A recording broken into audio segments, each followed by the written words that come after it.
Primera de Corintios, capítulo 13, versículo 8. Sé que podéis, alguno de vosotros, estar pensando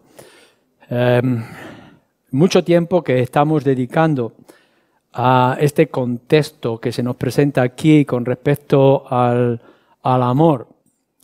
Pero a la misma vez podréis suponer la importancia que yo y creo que la Escritura está manifestando acerca de este tema y de este asunto. El concepto de amor aparece en muchos lugares de las Escrituras de manera constante y regular en las diferentes áreas y en particular lo que implica el amor fraternal, lo que es la vida de iglesia. Así que seguimos en esto, aun cuando ya estamos al final de este asunto, sin olvidar que el tema que estamos tratando acerca del amor está en el contexto de lo que hemos dicho en un principio, de los dones y de la vida de iglesia. La mayoría de vosotros, si no todos, pero una gran parte de vosotros os habéis encontrado que este último pasaje del versículo 8 hasta el final es controvertido, porque hay diferentes interpretaciones de lo que se hacen del texto. Algunos pasajes de las Escrituras son muy sencillos, muy fáciles, con una lección muy clara y directa, pero hay otros que por diferentes circunstancias son más difíciles de ponernos de acuerdo con respecto a lo que se está diciendo. Así que tendremos que acercarnos, como una introducción a este pasaje o esta parte del pasaje con cautela. Yo diré lo que creo que está diciendo las Escrituras, lo que quiere decir Pablo en su contexto, pero dejo libertad a que cada uno de vosotros pueda verlo de manera distinta o quizá con un aspecto o un énfasis diferente al mío. El problema con esto y cualquier otro tema que podamos tratar no es tanto en sí nuestra manera de interpretar ciertos pasajes de las Escrituras, sino cuando venimos ya con ideas y con doctrinas preconcebidas y que queremos imponerlas al texto. Lo que tendremos que buscar siempre, y es lo que hemos intentado en esta iglesia y seguiremos haciéndolo, es que nuestras ideas, sean cuales sean, tengan que ser adaptadas o modificadas a la luz de las Escrituras. Y confieso que en este tema yo también he modificado y he tenido que adaptar o cambiar ciertos aspectos conforme lo he ido estudiando. Así que vosotros tendréis que estar abiertos a lo que Pablo nos está diciendo a partir de esa idea. El amor nunca deja de ser, que es lo que nos quiere expresar Pablo después. Y la gravedad aumenta cuando somos extremistas en nuestras posiciones o en nuestras interpretaciones, llegando incluso a veces a ser intolerantes con aquellos que lo ven de manera diferente. Tendremos que hacer siempre diferencia en aquellos que tengan ciertas ideas contrarias a las Escrituras, cuando la palabra de Dios es clara y es directa, con aquellos que interpretan de manera diferente, pero a la luz de las Escrituras. Es decir, podemos verlo de manera distinta, pero lo que estamos buscando es ser fieles a la palabra de Dios. Y eso lo tenemos que tener siempre en cuenta cuando discutamos, porque muchos de los conflictos que vienen dentro de lo que es la Iglesia del Señor es nuestro problema de comunicación y nuestra diríamos, inseguridades propias nuestras o la no aceptación o temores de lo que otros puedan influenciarnos. No seamos extremistas en aquello que pudiera ser que haya diferente interpretación de la palabra de Dios. En este caso, el problema surge con la idea en particular, aun cuando hay otros detalles, de la palabra perfecto, cuando venga lo perfecto. Y entonces, pensando qué será eso perfecto que ha de venir, que hace que las cosas como el don de lengua, la ciencia o la profecía sean cosas aparentemente pasajeras, ¿cuándo dejarán de ser? Entonces, algunos piensan, bueno, como esto es pasajero, dejarán de ser o cesarán y vendrá algo que es perfecto, entonces vienen nuestras diferentes ideas de que eso perfecto pueda ser la Escritura, el canon de las Escrituras, o pueda ser la venida de nuestro Señor Jesucristo, la presencia de Cristo en el futuro, o pueda ser el establecimiento de una iglesia completa y perfecta, etcétera, etcétera. Y entonces podemos estar variando nuestra idea con algo que Pablo parece que no deja claro. Lo que tendremos que hacer es no alejarnos del contexto, ¿de acuerdo?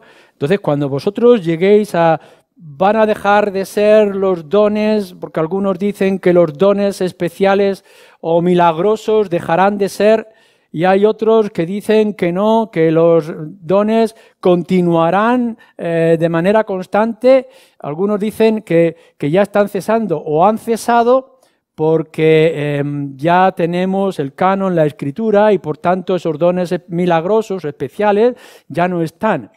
En cambio, otros pueden estar diciendo, bueno, como lo perfecto es Cristo, estos dones seguirán hasta que venga nuestro Señor Jesucristo en la segunda venida.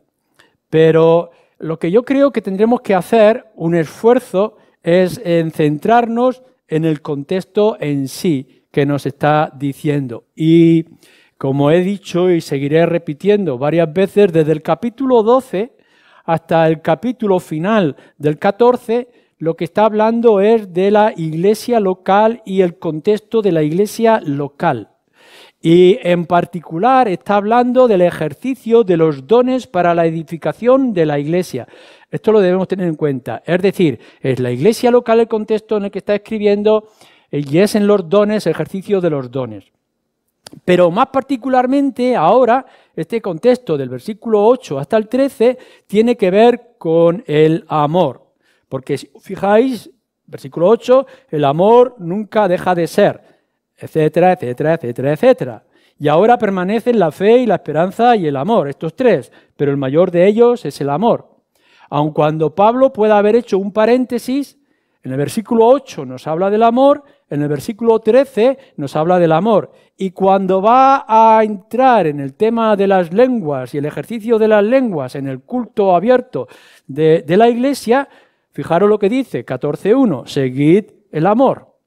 Entonces tendremos que pensar que lo que Pablo quiera decir o esté diciendo tiene que estar dentro de ese contexto. Bueno, sigamos. Entendiendo ahora que lo que Pablo está manejando en estos versículos es la cuestión del tiempo, en cómo él está viendo las circunstancias. Está animando a la iglesia, a los creyentes, y nos está animando a nosotros en el amor. Es decir, si hay dones, pero no hay amor, pues dejan de funcionar como debieran de funcionar. Y el amor tiene que tener estas características. Y nos está describiendo, el versículo 4 en adelante, cómo debe de ser ese amor. Porque el amor nunca deja de ser. Ahora bien, dice, dones van a desaparecer. ¿Son estos tres dones o estos tres dones son un ejemplo de los demás dones? Cuando nos dice aquí en el versículo 8 que las profecías o las lenguas o la ciencia dejarán de ser o se acabarán, ¿es específicamente estos tres o es un ejemplo de todos los demás dones? Porque si os dais cuenta, en los versículos 1 al 3 está hablando también de estos dones y pudiéramos decir, como decíamos anteriormente, que es un ejemplo. Que Pablo no quiere ser solamente exclusivo a estos dones, sino que está diciendo todos los dones dentro de la Iglesia tienen que ser acompañados con amor. Cuando entramos en el versículo 8, estamos diciendo que aun cuando está citando 3 dones en particular, se está refiriendo a todos los dones en la amplitud, en la extensión, lo que hemos estado diciendo anteriormente en los diferentes mensajes. Versículo 9. Pero en parte conocemos y en parte profetizamos. Pablo está hablando a sí mismo y está hablando en ese momento. Nosotros, vosotros y yo, dice Pablo, en parte conocemos y en parte profetizamos. Por tanto, Pablo está hablando del ejercicio de los dones en el contexto del amor para ellos mismos. Y luego pasa en el versículo 12 a lo que podría ser el futuro. Ahora vemos, presente, oscuramente, más entonces, futuro, veremos cara a cara. Ahora yo conozco en parte, lo que estaba diciendo en el versículo que hemos citado anteriormente. Pero entonces, más adelante, conoceré como fui conocido. Es decir, que Pablo está hablando de algo que ha de ocurrir o que puede estar ocurriendo también en su propia presencia y en su propia vida. Es decir, no es algo que va a venir cuando yo no esté, que tenga que ver con escatología, sino que igual que yo ahora conozco en parte, sé que más adelante conoceré de una manera más completa y más amplia. En el versículo 9 nos está hablando de que en parte conocemos, en parte sabemos. Es decir, no estamos completos, no es el total y no es lo definitivo, nos dice. Pero, versículo 10, luego entonces llegará lo perfecto. Y la palabra perfecto que nos está diciendo aquí tiene que ver o está relacionado con la madurez. No es del perfecto que no tenga mancha o que no tenga error, sino posiblemente está refiriéndose a la madurez. Fijaros, por ejemplo, si vais más atrás, en el capítulo 2, versículo 6.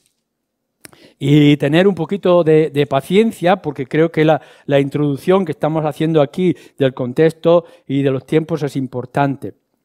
El capítulo 2, versículo 6, nos dice así: sin embargo, hablamos sabiduría entre los que han alcanzado madurez. Y sabiduría no de este siglo, ni de los príncipes de este siglo, que perecen. Esta palabra madurez es la misma que se está utilizando en nuestro contexto. Entonces, cuando vosotros leáis perfecto, tendréis que relacionarlo o podéis relacionarlo con la madurez.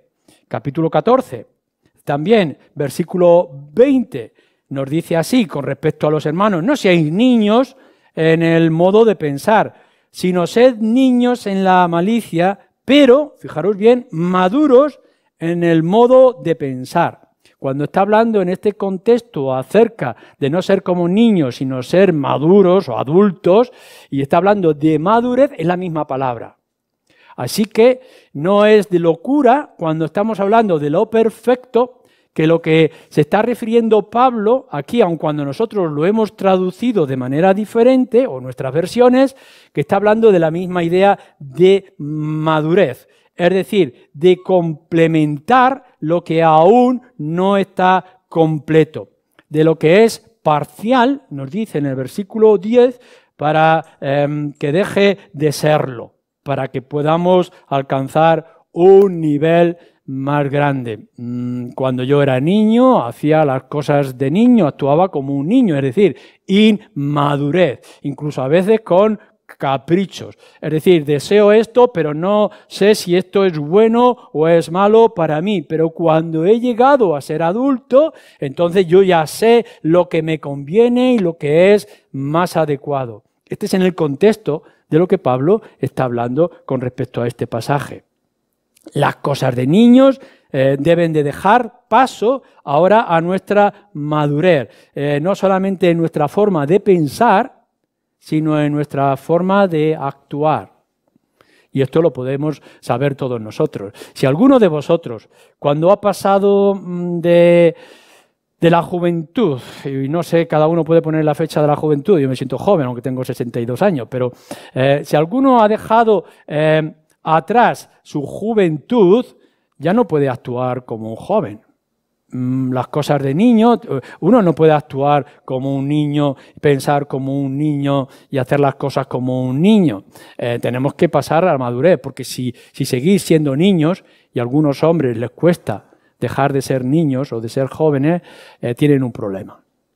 Y nosotros, como creyentes, tenemos que estar buscando que hay un tiempo que es incompleto. Hay un tiempo donde hay una falta de algo, tenemos que aspirar a la madurez y actuar como hombres para que podamos ver las cosas como tienen que ser. No como yo lo fui conocido, sino como yo ahora debo de conocerlo. Pablo nos dice además ahora, él incluyéndose a la iglesia de Corinto, y por tanto quizá también en nuestro propio contexto, vemos oscuramente. Es decir, por espejo, en el reflejo. No vemos las cosas con toda la contundencia, no los podemos tocar, no lo podemos palpar. Aspiramos, anhelamos algo, pero llegará un momento, dentro del contexto de Pablo, de iglesia y lo que estamos diciendo, que entonces veremos cara a cara. Es decir, dejaremos lo que es la imagen, lo que es posible, etcétera, para entrar en lo que es la realidad. Si podemos entender este juego, esta idea del tiempo presente y futuro, nos será mucho más fácil que podamos comprender qué es lo que Pablo nos está diciendo o nos quiere decir también para nosotros. Ahora entonces sí podemos entrar en las implicaciones de lo que esto significa. Varias cosas. Lo primero que Pablo está diciendo, y ya lo hemos señalado anteriormente, es que nosotros, como la iglesia de Corinto, necesitamos los dones espirituales. Lo hemos estado diciendo desde que comenzamos el capítulo 12 y lo tendremos que seguir diciendo. Necesitamos la presencia del Espíritu, necesitamos los dones del Espíritu, porque necesitamos edificar la iglesia del Señor. Los dones están para darle gloria al Señor, para hacer el señorío de Cristo real en medio de nosotros y para que la iglesia se edifique. Creo que no podemos dejar ninguno de los dones, como yo lo he manifestado anteriormente, en nuestra vida diaria, como iglesia y en nuestros cultos, como también en otros aspectos. Pero lo que nos ha estado diciendo en la última parte es que estos dones que son necesarios no pueden estar sin el amor. Los dones tienen que estar acompañados del amor. Versículo 1, versículo 2 y versículo 3. Y también este versículo 8, el amor no dejará de ser. ¿Qué es lo que nos está diciendo todo el contexto? Que el amor sin la ciencia, el amor sin la profecía, el amor sin el don de lenguas, puede existir. Es beneficioso. El amor va a continuar, debe de estar, tenéis que buscarlo por encima de todas las cosas. El amor tiene que ser parte real en nuestras vidas. Pero el don sin amor no sirve para nada. Fijaros bien lo que Pablo está tratando en su lógica. Podéis tener dones, claro que sí, pero si no ejercéis vuestros dones con el complemento necesario y esencial que es el amor, lo que estáis produciendo es un ruido inaceptable, inutilidad en los dones tal como el Señor lo ha planificado. Pero pudiera darse el caso de que no tuvierais dones o no hubierais vuestros dones o no tuvierais oportunidad para ejercer vuestros dones. Pero si hay amor, todas las demás cosas podrán ser alcanzadas. En el versículo 31, que hemos terminado de nuestro texto, nos está diciendo algo importante. el amor es el camino más excelente, o es el camino de la excelencia para los creyentes y para la vida cristiana. O es el mayor de las virtudes, de lo que nosotros podríamos pensar. Y ahora permanece en la fe, la esperanza y el amor, estos tres. Pero el mayor de ellos, dice, es el amor. Claro que podemos estar pensando, cada uno de nosotros, pues yo quiero proclamar el Evangelio, yo quiero mostrar caridad, yo quiero tener capacidad para enseñar a los niños en otro contexto, el ejercicio del servicio para ayudar a los que están a mi alrededor, y todo eso es bueno. Podéis tener caridad hasta agotaros por completo, pero es necesario que esté el amor. O que pudiera ser, no tengo esa posibilidad, pero podrá ser de inmensa bendición porque tendrás el elemento esencial si el amor te acompaña en todos tus actos y en todos tus pensamientos y deseos. El amor nunca dejará de ser, no debe dejar de ser en tu vida. Va a permanecer, debe de permanecer para siempre. Ese camino excelente, 12:31, nos marca de que busquéis, deseéis por encima de todas las cosas el amor. Claro, vuelvo a repetir que necesitamos en esta iglesia que se ejerzan los dones. Pero no vamos a conseguir nada como iglesia si esos dones se quieren ejercer sin amor. Pudiera ocurrir que algunos de esos dones no estén y que incluso, Dios no lo quiera, no hubiera ninguno de esos dones especiales que nosotros buscamos. Pero si hay amor, fe y esperanza, entonces tendremos el camino más seguro a seguir. Lo segundo que nos está marcando Pablo en este pasaje es que se pueden ejercer los dones del Espíritu y seguir siendo incompletos, imperfectos e inmaduros. Fijaros lo que nos dice en el versículo 8. El amor nunca deja de ser, pero las profecías se acabarán y cesarán las lenguas y la ciencia acabará. Es decir, tiene un límite de tiempo, tiene un límite de uso, tiene un límite de circunstancias. ¿Por qué? Porque en parte, ahora, dice Pablo, en parte conocemos y en parte profetizamos. Pero cuando venga lo completo, cuando venga lo perfecto, cuando alcancemos madurez,